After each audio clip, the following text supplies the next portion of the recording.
There's a killer on the loose. I'm getting kind of tired of saying that, but there is a killer on the loose in Vermont. Do you remember when we were talking about Maryland? Because that killer still hasn't been found either. There's a manhunt for a hiker, a man who murdered a hiker in Maryland, a mother of 5. Now there's a manhunt for the killer of the dean of a university in Vermont. Still haven't found him either, and it's been 5 days. That worries me on a number of levels. All the people nearby in Vermont, especially the campus that's just minutes away, filled with kids. And after 5 days, you can kind of be in any state. So the manhunt, theoretically now, is your problem too, not just Vermont's. My problem, your problem. Who killed Honorée Fleming? She was just out for a walk. And 30 minutes after she was shot in the head, someone came across her body. They did get a description, though. And it's a weird one. White male, late 20s, short red hair. 5'10", last seen wearing a dark T-shirt, black backpack, armed and dangerous. There should be a lot more to this because the police, you would assume, are on a all-points bulletin. And the chief spoke exclusively to NewsNation's national correspondent, Alex Caprariello. He has this breaking news exclusive interview. He is live with me right now outside of the campus at the Vermont State University. What did you learn from the police chief? Yeah, good evening, Ashleigh. Really, for me, it was all about pressing the police chief. Does it really feel as if progress is truly being made in this case? Because after a few days here in Vermont, I'm asking both students and the people who live in this town, does it feel like it? And they'll tell you flat out, it really doesn't feel like we're seeing much progress here. This is worrying to them. They feel like there's a killer still on the loose. So I had a chance to ask him that point blank directly. I also wanted to find out what his gut tells him about where this killer might be. And then finally, as you mentioned, the eerie similarity that we're seeing from this case to other unsolved murder cases on trails across America. Let's take a listen.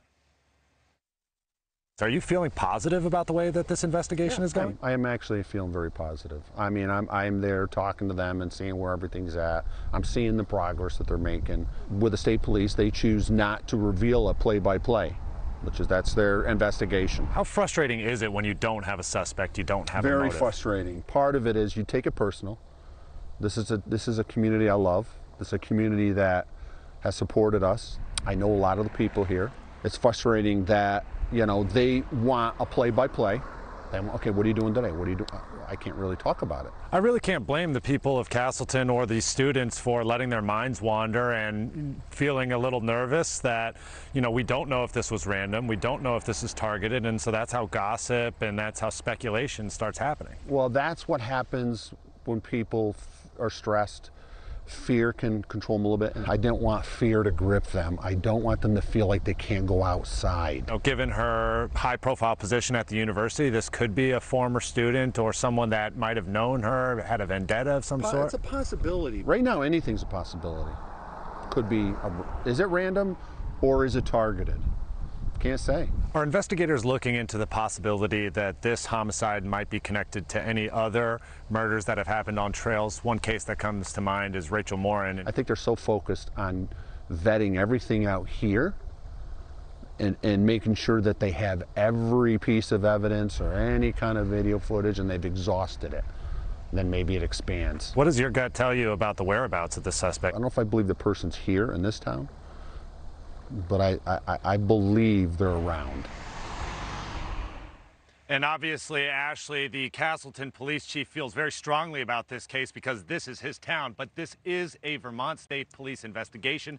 They are the ones leading it. And there's one other important note I want to bring up to you. Today, while I was walking on campus, a student approached me and told me that Vermont State Police troopers are actively looking for him and other students simply because he was here on campus over the weekend, which tells me a little bit about how this investigation is going. To me, that says that these police troopers don't really have any good hard leads right now, and so they're just cold calling students, hoping that they might have one little bitty detail that might help break this thing wide open, something that they didn't know before, but they're actually going up to students by name and hoping that they have information.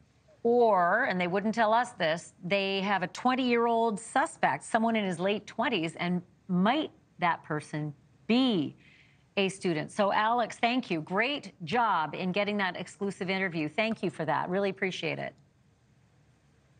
Thanks, Ashleigh. Alex Caprariello live at the Vermont State University campus.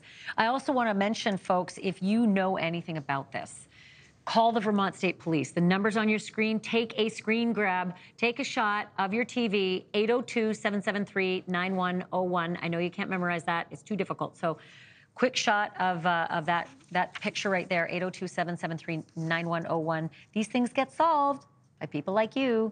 Takes a village. Thank you for watching. Go to newsnationnow.com to find NewsNation on your television provider. And don't forget to click the red subscribe button below to get more of NewsNation's fact-driven, unbiased coverage.